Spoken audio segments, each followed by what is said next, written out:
अक्षय कुमार, वीर पहाड़िया, सारा अली खान और निम्रत कौर की फिल्म स्काई फोर्स साल 1965 की जंग में एयरफोर्स के एक मिशन पर आधारित है। इंडियन एयरफोर्स ने पाकिस्तानी एयरफोर्स के खिलाफ स्काई फोर्स नाम का मिशन लॉन्च किया था।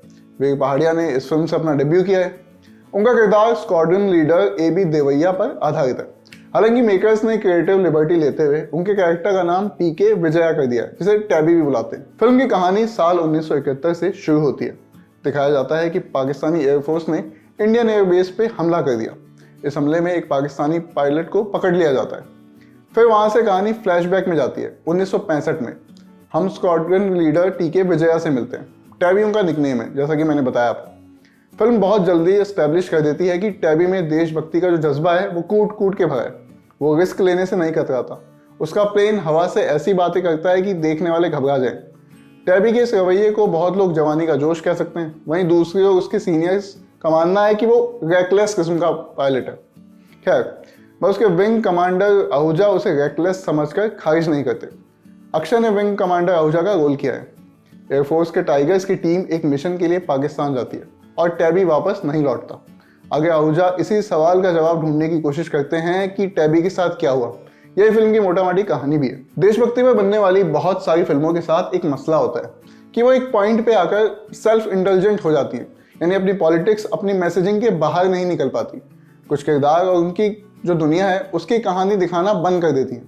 दूसरी प्रॉब्लम ये होती है कि ऑडियंस से कोई रिएक्शन पाने की चाह में चेस्ट थंपिंग करने लेती है, उसका रास्ता पकड़ती है कि दूसरे देश को दुश्मन बताकर बस उन्हें नीचा दिखाया जाए।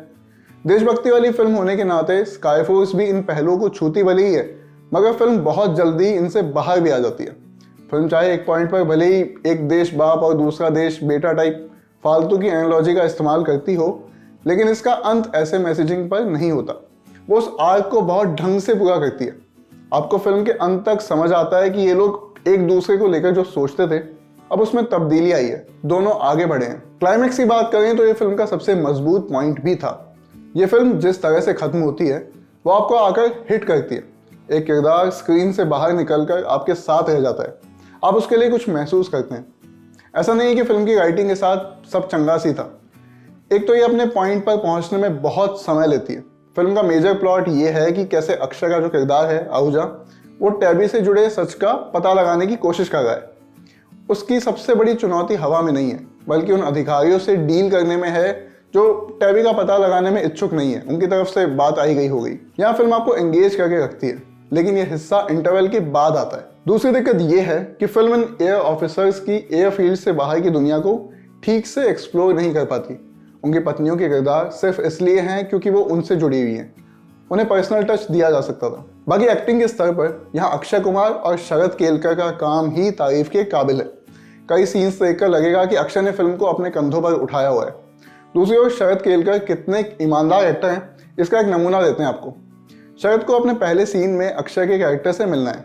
आपके दिमाग में ये चल रहा है कि कैमरा रोल करने से पहले ये दोनों एक्टर्स अपनी लाइन याद करके बैठे हैं। इनको विदित है कि एक दूसरे के किरदार के नाम क्या हैं। अक्षय उनसे बातचीत करते हैं। फिर जब शरद बोलना शुरू करते हैं तो अपने पॉजेस का पूरा इस्तेमाल करते हैं, उन्हें ओवरडू नहीं करते। आंख के एक हल्के से इशारे से अक्षय की छाती की राइट साइड देखते हैं और फिर उनके किरदार का नाम लेते हैं। आप समझ जाते हैं कि उन्होंने नेम प्लेट से अक्षय के कैरेक्टर का नाम पढ़ा है। ये बहुत हल्का सा जेस्चर था, पलक झपकाने में गायब भी हो जाए, मगर शरद ने अपने रोल को फॉर ग्रांटेड पर नहीं लिया। जितनी भी स्पेस मिली वो शाइन करते हैं। बाकी वीर पहाड़िया का काम इंप्रेसिव नहीं है, मतलब बहुत एवरेज या बिलो एवरेज कहा जा सकता है। उनके साथ प्रॉब्लम ये हुई कि उनके जितने भी डायलॉग थे वो उन्होंने ऐसे डिलीवर किए कि आए और पढ़कर चले गए, एक टोन पर सब कुछ चलता रहा। तो ये उनके साथ मसला था इस फिल्म में।